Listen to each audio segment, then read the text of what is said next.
오늘 시간에는 예레미야 그 56번째 56번째 시간으로 네 생명을 노량물 주듯 하리라는 제목을 가지고 본문 말씀인 예레미야 45장 5절 말씀을 통해서 하나님께서 저와 여러분에게 주시는 말씀 함께 나누도록 하겠습니다.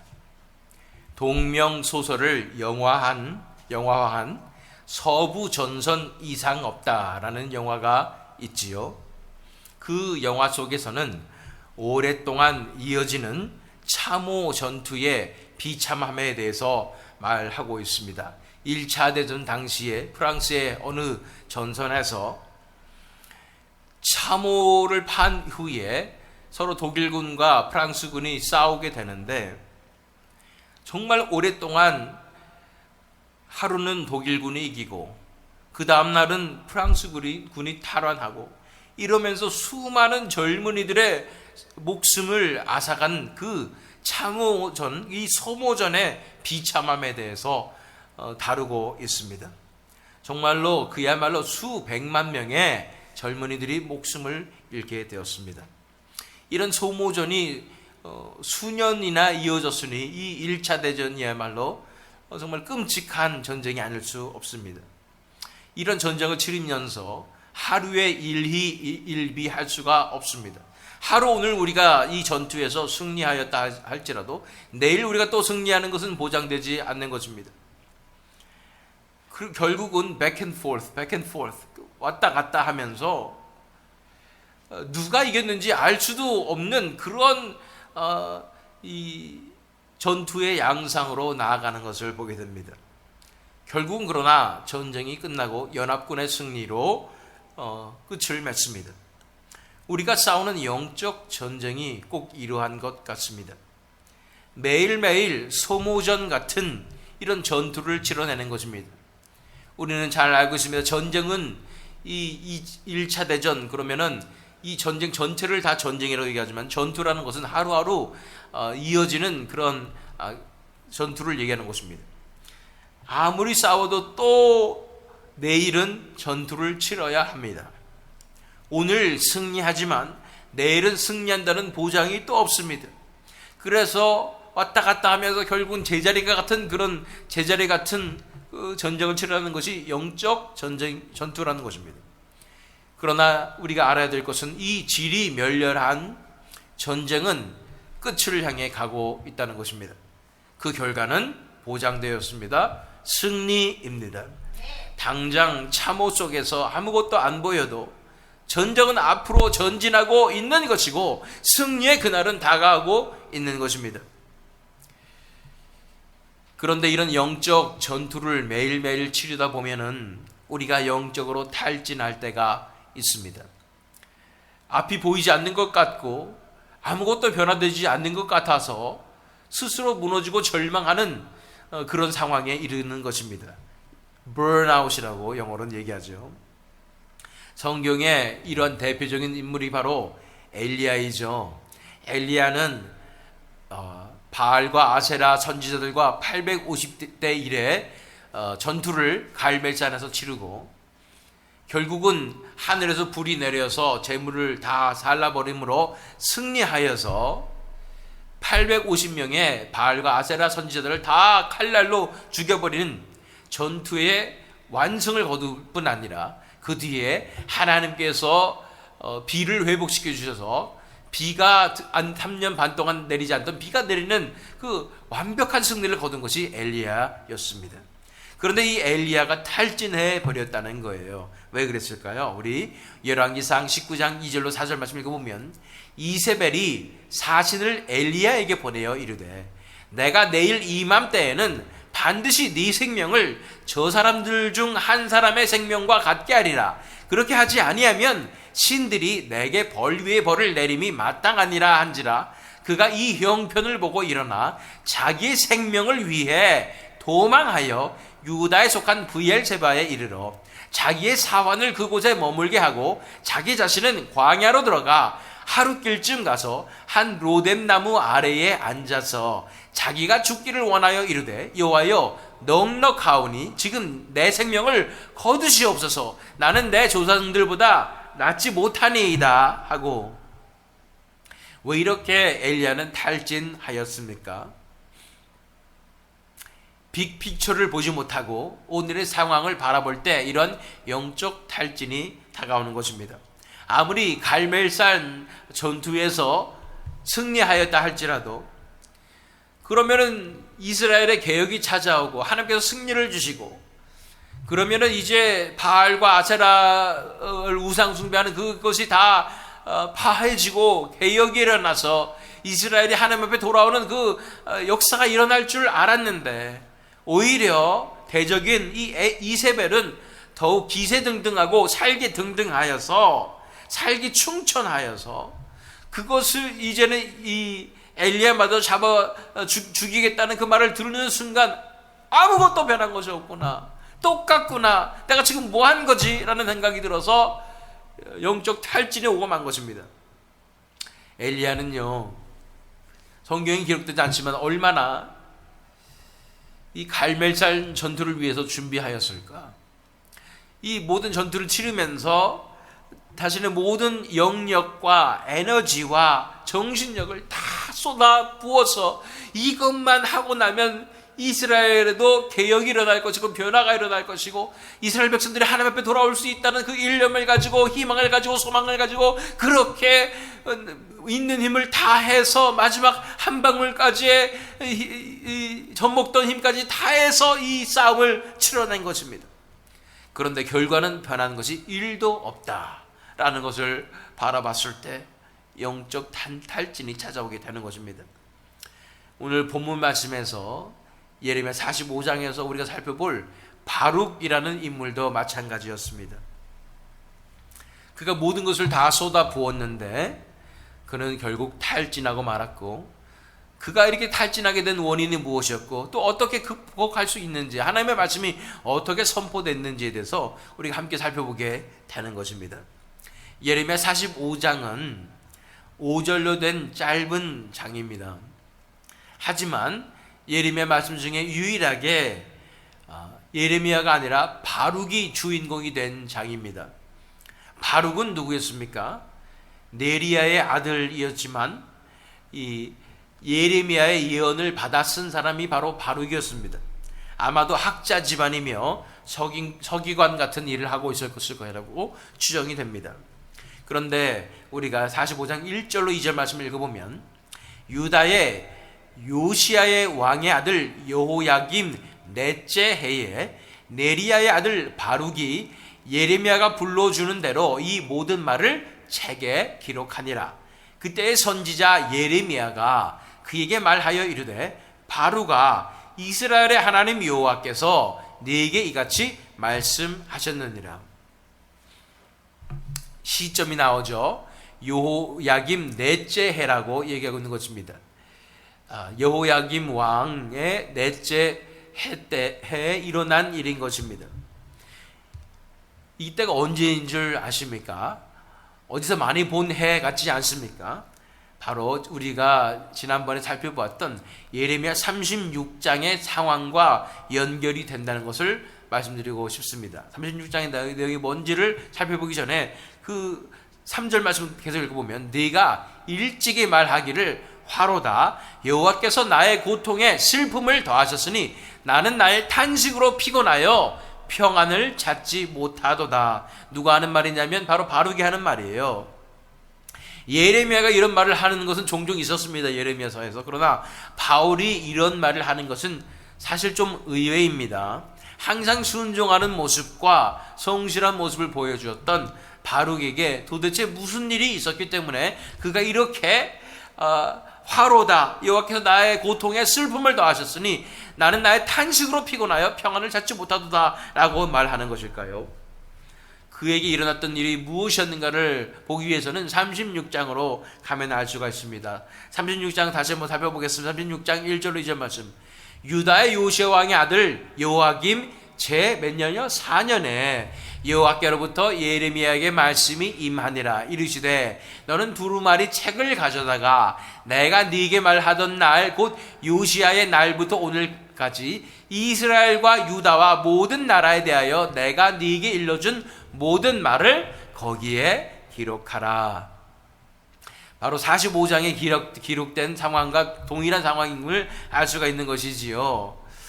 그래서 바룩을 이제 어포인트해서 임명해 가지고 그 이야기를 하나님께서 주신 이 모든 예언의 말씀을 기록하게 하신 것인데, 우리 36장 4절로 7절 말씀 읽어보면, 이에 예레미야가 네리야의 아들 바룩을 부르매 바룩이 예레미야가 불러주는 대로 여호와께서 그에게 이르신 모든 말씀을 두루마리 책에 기록하니라. 예레미야가 바룩에게 명령하여 이르되 나는 붙잡혔으므로 여호와의 집에 들어갈 수 없으니 너는 들어가서 내가 말한 대로 두루마리에 기록한 여호와의 말씀을 금식일에 여호와의 성전에 있는 백성의 귀에 낭독하고 유다 모든 성읍에서 온 자들의 귀에도 낭독하라. 바울이 다 이 예언의 말씀을 기록할 뿐 아니라 예레미야 대신에 그 말씀을 성전에 가서 선포했어야 되는 상황이었습니다. 기억이 나십니까? 이런 장면이 있었지요. 그런데 도대체 무슨 일이 벌어졌기 때문에 바룩이 이렇게까지 번아웃 되었을까요? 이렇게 영적으로 탈진하였을까요? 15절 16절 말씀을 보면 그들이 바룩에게 이르되 앉아서 이를 우리 귀에 낭독하라. 바룩이 그들의 귀에 낭독하매 그들이 그 모든 말씀을 듣고 놀라 서로 보며 바룩에게 이르되 우리가 이 모든 말을 왕에게 아뢰리라. 성전에서 백성들에게 낭독을 먼저 했지요. 그런데 그것을 보고서는 이 고관들이 보고 깜짝 놀라서 우리가 다시 한번 들어봐야 되겠다 그래서 자신들 앞에서 다시 낭독하라고 말했더니 이제는 이거는 왕에게 갖다 보여줘야 되겠다, 왕에게 이제 보고해야 되겠다라고 하는 것입니다. 우리가 이 모든 말을 왕에게 아뢰리라 라고 말하는 것입니다. 그래서 18절로 19절 말씀 읽어보면 바룩이 대답하되 그가 그의 입으로 이 모든 말을 내게 주기로 내가 먹으로 책에 기록하였노라. 이에 고관들이 바룩에게 이르되 너는 가서 예레미야와 함께 숨고 너희가 있는 것을 사람에게 알리지 말라 하니라. 어떻게 이 말씀이 기록되었냐고 물어보니까 바룩이 예레미야가 한 말씀이고 하나님께서 예레미야를 통해 주신 이 예언의 말씀을 나는 먹으로 기록한 것밖에 없다고 얘기하니까 예레미야의 이름을 듣고 이 상황을 본 이 고관들이 얘기합니다. 너는 가서 예레미야와 함께 숨고 너희가 있는 곳을 사람에게 알리지 말라라고 말하는 것입니다. 굉장히 위험하다는 얘기죠. 예레미야와 바룩이 숨었어야 할 심각한 상황이라는 것입니다. 그런데 어떤 일이 벌어집니까? 우리 23절 25절 말씀을 보면 여후디가 서너 쪽을 낭독하면 왕이 면도칼로 그것을 연하여 베어 화롯불에 던져서 두루마리를 모두 태웠더라. 왕과 그의 신하들이 이 모든 말을 듣고도 두려워하거나 자기들의 옷을 찢지 아니하였고 엘라단과 들라야와 그마랴가 왕께 두루마리를 불사르지 말도록 아뢰어도 왕이 듣지 아니하였으며 백성들은 이 말씀이 엄정한 하나님의 말씀이 예언이 선포된 것을 들으면서 깜짝 놀라서 큰일 났다 해서 왕에게 보고를 했는데 왕은 이 낭독되는 이 말씀을 들으면서 서너 쪽을 낭독하면 그거를 면도칼로 잘라버리는 거예요. 이 두루마리니까 잘라버리고 그것을 화롯불에 던져서 다 태워버리는 거예요. 기억나시죠? 바로 그 일입니다. 여호야김 왕이 하나님의 말씀 두루마리를 칼로 베어서 화로에 하나하나 다 태워버린 사건입니다. 하나님의 말씀을 정면으로 대적한 사건이라는 거예요. 그리고서는 여호야김은 예레미야 바룩을 체포하려고 그러죠. 26절에 왕의 아들 여라무엘과 아스리엘의 아들 스라야와 압디엘의 아들 셀레미야에게 명령하여 서기관 바룩과 선지자 예레미야를 잡으라 하였으나 여호와께서 그들을 숨기셨더라. 그래서 45장에 기록된 영적 탈진 사건은 바로 이런 일을 겪은 후에 바룩이 탈진하게 된 사건이라고 봐지는 것입니다. 이런 상황이 상당히 스트레스 많이 받는 상황이죠. 왜냐하면 왕이 자신을 잡으려고 하고 자기는 숨어 있어야 되니까요. 그런데 왜 바룩이 이렇게까지 탈진하였는가 라는 생각을 하게 되는 것입니다. 그래서 다시 45장으로 가서 아까 읽은 3절 말씀 다시 읽겠습니다. 네가 일찍이 말하기를 화로다, 여호와께서 나의 고통에 슬픔을 더하셨으니 나는 나의 탄식으로 피곤하여 평안을 찾지 못하도다. 서두에 말씀한 것과 같이 예레미야와 바룩이 치러야 했던 전쟁은 바로 지리멸렬한 소모전 같은, 참호전투 같은 전쟁이었습니다. 하루를 승리하면 다음 날은 똑같은 전투가 벌어지며 패하기도 하면서 결국은 아무것도 이루어지지 않고 전진되지 않은 것 같은 그 상황 가운데 바룩이 처한 것이고, 그래서 절망하고 만 것입니다. 그런데 바룩이 이렇게까지 급격하게 절망한 것은 목숨을 걸고 순종하여 이 말씀들을 선포하였는데, 예레미야 대신에 또 나와서 선포했잖아요. 이렇게 하면 뭔가 유다 백성들이 회개도 하고 니느웨 백성들도 요나의 선지자의 말씀을 듣고 회개하였는데, 이런 동일한 말씀이 선포되었을 때 유다 백성들이 회개도 하고 또 뭔가 종교개혁 같은 역사가 일어나고 자신이 가진 모든 힘과 에너지, 용기와 심지어 목숨까지 다 쏟아부었는데, 이런 일이 일어나기는커녕 자신의 처지가 도망자의 신세가 되고 아무런 일도 일어나지 않았기 때문인 것입니다. 엘리야에게 일어났던 영적 탈진과 똑같은 증상입니다. 목숨 걸고 순종해도 전혀 변화되지 않고 오히려 악화되는 듯한 상황입니다. 왕이 그 말씀을 두루마리를 잘라서 화로에 태워버리는, 오히려 더 완강해지는, 오히려 하나님의 말씀을 대적하며 상황이 악화되는 것 같은 그 상황 가운데 괜히 이제는 내가 목숨을 바쳐서 순종했는데 뭔가 변화가 일어나고 역사가 일어나는 것이 아니라 오히려 나만 도망자 되는, 결국 하나님 앞에 속은 것 같고 나만 바보가 된 것 같은 절망적인 상황이 발생하는 것입니다. 이렇게 하나님에 대한 원망이 그득하게 되어서 여호와께서 나의 고통에 슬픔을 더하셨으니 라고 표현하고 있는 것입니다. 이런 바룩의 원망에 대해서 하나님께서 하시는 말씀이 바로 4절 말씀이죠. 너는 그에게 이르라, 여호와께서 이와 같이 말씀하시기를, 보라, 나는 내가 세운 것을 헐기도 하며 내가 심은 것을 뽑기도 하나니 온 땅에 그리하겠거늘. 그를 위로해 주거나 이해해 주려고 하시는 말씀이 아닙니다. 어떻게 보면 하나님은 자기 말만 하시는 것 같습니다. 자기 자신에 대해서만 선포하시는 거예요. 하나님 그분은 주관자이시며 세운 것을 헐고 심은 것을 뽑으시며 모든 것을 하나님께서 창조하셨고 모든 민족과 나라들도 다 주관하니까 모든 것은 하나님 그분에게 달려 있음을, 그리고 그분의 뜻이고 그분의 때에 이루실 것이고 그분이 어떻게 하시든 바룩이 원망하고 불평할 것은 아니다 라고 말씀하시는 거예요. 사실 맞는 말이죠. 그런데 왜 굳이 기분 나쁘고 이용당한 것 같고 억울한 것 같습니까? 그런데 본문 말씀인 5절에서 우리는 바룩의 영적 탈진의 근본적인 원인을 말씀하시는 것을 보게 됩니다. 5절 말씀, 네가 너를 위하여 큰 일을 찾느냐? 그것을 찾지 말라. 보라, 내가 모든 육체에 재난을 내리리라. 그러나 네가 가는 모든 곳에서는 내가 너에게 네 생명을 노량물 주듯 하리라. 여호와의 말씀이니라. 바울이 영적 탈진하게 된 근본적인 이유가 있으니 첫 번째는 바로 야망인 것입니다. 그가 큰 일을 찾았기 때문인 것입니다. 네가 너를 위하여 큰 일을 찾느냐? 다시 말해서 그의 개인적인 야망이 있었습니다.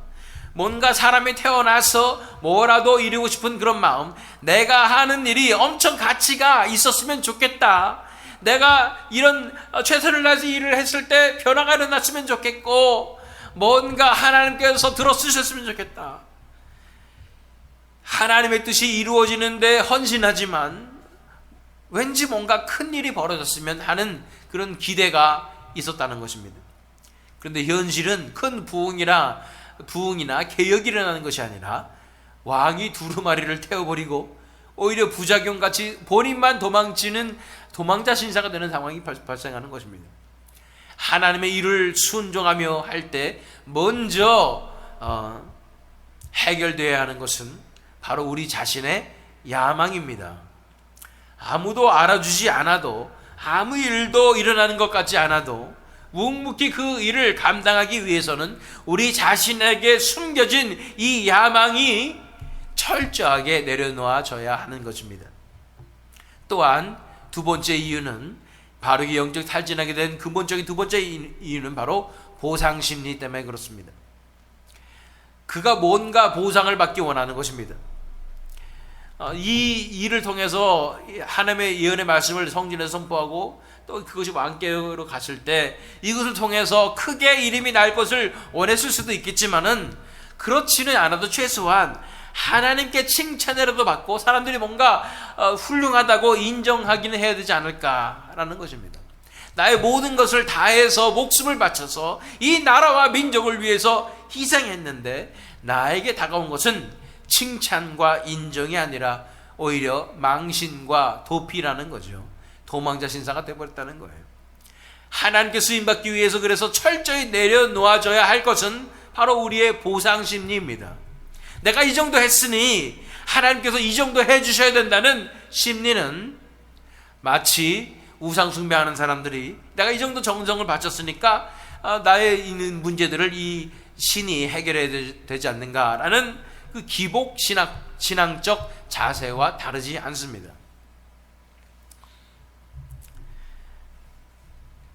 이러한 야망과 보상 심리 때문에 영적으로 탈진하고 무너진 바룩에게 하나님께서 이제는 해결책을 주시는 것입니다. 그러면서 하나님께서 주시는 보상이 있는데 그 보상이 무엇이냐면, 그러나 네가 가는 모든 곳에서는 내가 너에게 네 생명을 노량물 주듯 하리라. 굉장히 아름다운 말씀처럼 느껴지지만 한마디로 살려는 드릴게 라는 것입니다. 이렇게 자신의 모든 것을 바치고 믿음의 발걸음을 내디뎌서 하나님을 믿고 절벽에서 뛰어내리는 이 믿음의 결단을 내렸는데, 그러면 하나님께서 이쁘게 보시고 뭐라도 변화를 시켜주시던가 아니면 축복을 내려주시던가 하는 보상을 해주셔야 되는데, 하나님께서 해주시는 보상이 있으니 그것은 고작 살려는 드릴게 라는 것입니다. 그러나 이것이 정답입니다. 엄청난 심판의 소용돌이 가운데 당연히 바룩도 민족의 죄악을 품고 그 가운데서 심판받았어야 마땅한데, 특별히 하나님께서 목숨을 지켜주신다는 놀라운 약속인 것입니다. 하나님의 축복은 우리가 우리 스스로의 처지를 깨달아야 그 의미와 깊이를 알 수가 있는 것입니다. 바룩의 처지는 심판당하는 망한 백성의 하나로 모든 육체에, 보세요, 내가 모든 육체에 재난을 내리리라 하는 말씀하시는 그 하나님의 진노가 머리 위에 머물러 있는 그런 상황 가운데 특별히 그 재앙이 미치지 않을 것이라고, 네 생명을 노량물 주도 주리라 라고 약속해 주시는 놀라운 축복이라는 것입니다. 우리가 어떤 죄인들이며 세상에서 가장 큰 죄인들로서 마땅히 고난만 당하고 벌만 받아도 또 지옥에 가지만 않을 수만 있다면 그 어떤 것도 기쁨으로 감내해야 할 그런 처지인 것을 우리는 알아야 합니다. 잊지 말아야 하는 것이에요. 그래야 많은 것을 기대하거나 보상심리를 갖지 않고 어떤 상황 가운데서도 절망하지 않고 감사할 수 있는 것입니다. 그리고 우리가 가져야 할 것은 바로 하나님에 대한 신뢰입니다. 다시 4절로 돌아가서 읽어보면, 너는 그에게 이르라. 여호와께서 이와 같이 말씀하시기를, 보라, 나는 내가 세운 것을 헐기도 하며 내가 심은 것을 뽑기도 하나니 온 땅에 그리하겠거늘 라고 말씀하시죠. 하나님의 주권에 대한 인정, 하나님의 능력에 대한 믿음, 그리고 하나님의 선하심에 대한 확신, 그리고 하나님의 사랑에 대한 소망을 가져야 하는 것입니다.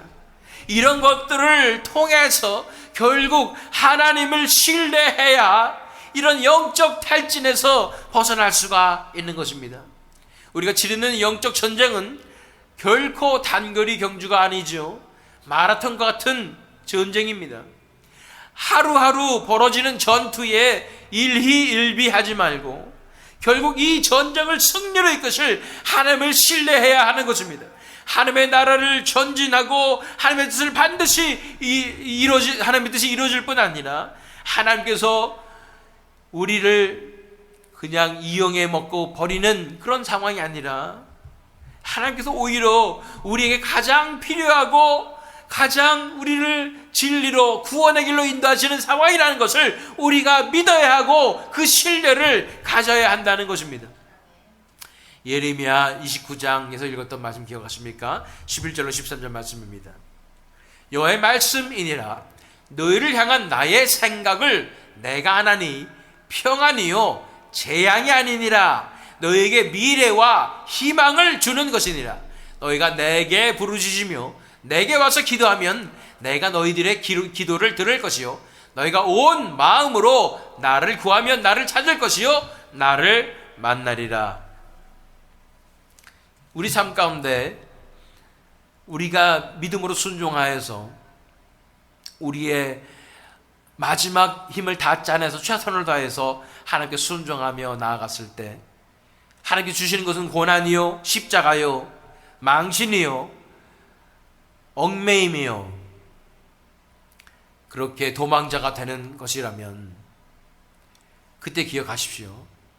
이것이 하나님께서 나를 싫어하시고 나를 망하게 하기 위해서 그러시는 것이 아니라 또는 하나님이 나를 그냥 버려버리시는 것이 아니라 하나님이 반드시 우리를 평안으로 이끄시며 우리를 미래와 희망을 주는 그 길로 구원의 길로 이끄시고 계시다는 사실을 우리 믿어야 하는 것입니다.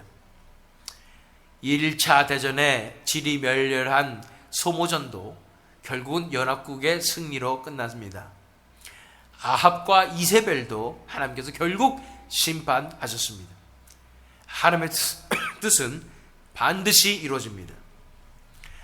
하나님을 신뢰함으로 기다릴 때 또 나의 모든 야망과 보상 심리를 내려놓고 내 처지를 인정하며 감사함으로 나아갈 때 그 누구도 알아주지 않고 아무도 몰라보는 상황일지라도 하나님 나라의 놀라운 역사는 결국 나타나게 될 것입니다.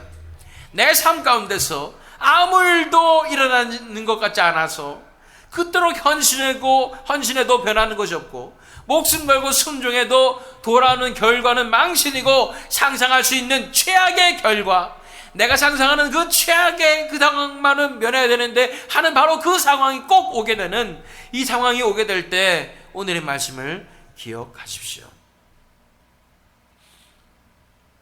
이 모든 전투와 이 소모전 같은 이 영적 전쟁은 소용이 없지 않았습니다. 하나님의 나라 역사는 이루어지고 있었습니다. 그리고 우리의 이 흘린 피와 땀과 이 모든 순종은 반드시 열매로 다가오게 될 것입니다. 반드시 우리에게 승리를 주실 것입니다. 우리 열왕기상 19장 5절로 8절 말씀 읽겠습니다. 로뎀나무 아래에 누워 자더니 천사가 그를 어루만지며 그에게 이르되 일어나서 먹으라 하는지라. 본즉 머리맡에 숯불에 구운 떡과 한 병 물이 있더라. 이에 먹고 마시고 다시 누웠더니 여호와의 천사가 또 다시 와서 어루만지며 이르되 일어나 먹으라. 네가 갈 길을 다 가지 못할까 하노라 하는지라. 이에 일어나 먹고 마시고 그 음식물의 힘을 의지하여 40주 40야를 가서 하나님의 산 호렙에 이르니라. 로뎀나무 아래에 우리의 탈진에서 누워있을 때 돌보시는 하나님의 손길을 바라보십시오. 죽어 마땅한 죄인을 지금까지 살리고 먹이신 하나님의 은혜를 기억하십시오. 그리고 그가 여호와의 산 하나님의 산 호렙에 이르렀듯이 예배로 나아가며 하나님의 전으로 나아갈 때 하나님께서 우리를 회복시켜 주시며 이 영적 탈진에서 벗어나게 할 것입니다. 세미한 음성을 듣게 하실 것입니다. 하나님을 신뢰하십시오. 하나님께 감사하십시오. 나의 모든 야망과 보상심리를 다 내려놓고 나의 모든 기대도 다 내려놓고 하나님을 믿음으로 나아가십시오. 큰 일을 찾지 마십시오. 마지막으로 본문 말씀 예레미야 45장 5절 말씀을 읽습니다. 네가 너를 위하여 큰 일을 찾느냐? 그것을 찾지 말라. 보라, 내가 모든 육체에 재난을 내리리라. 그러나 네가 가는 모든 곳에서는 내가 너에게 네 생명을 노량물 주듯 하리라. 여호와의 말씀이니라. 예수 그리스도의 삶을 바라보십시오. 죽기까지 순종하심으로 십자가에 돌아가신 예수님을 바라보십시오. 그의 사역은 실패한 것 같았습니다. 십자가에서 끝난 것 같았습니다. 아무것도 이루어지지 않는 것 같습니다. 실패한 것 같아요. 모든 사람이 다 예수님을 배신했을, 제자들도 배신하고, 심지어는 가룟 유다도 팔아넘기고 베드로도 3번이나 부인했습니다. 이스라엘 백성들은 다 십자가에 못 박으라고 외쳤습니다. 그의 사역은 철저하게 아무것도 아닌 것처럼, 실패한 것처럼 끝나버렸던 것입니다. 그러나 그의 십자가 사역은 승리였습니다. 십자가로 원수를 밟으신 것입니다. 하나님께서 그를 죽은 자 가운데서 살리신 것입니다. 부활하셨습니다. 놀라운 승리가 이루어지는 것입니다. 그 죽음 때문에 부활이 있는 것입니다. 이 희생 때문에 승리가 있는 것입니다. 우리의 이 희생은 결코 헛되지 않습니다. 우리의 이 십자가 때문에 반드시 부활의 역사가, 승리의 역사가 우리의 사역과 삶 가운데 반드시 일어나게 될 줄로 믿습니다. 그러므로 큰 일을 찾지 마시고 우리를 살려주시는, 우리 생명을 노량물 주듯 하시는 하나님을 신뢰함으로, 감사함으로 나아가서 이 영적 탈진에서 벗어나서 오히려 더 힘을 얻어서 끝까지, 주님 오신 날까지 이 사명을 감당하시는 저와 여러분 되시기를, 또한 이 새믿음 장로교 되기를 예수 그리스도의 이름으로 축원합니다.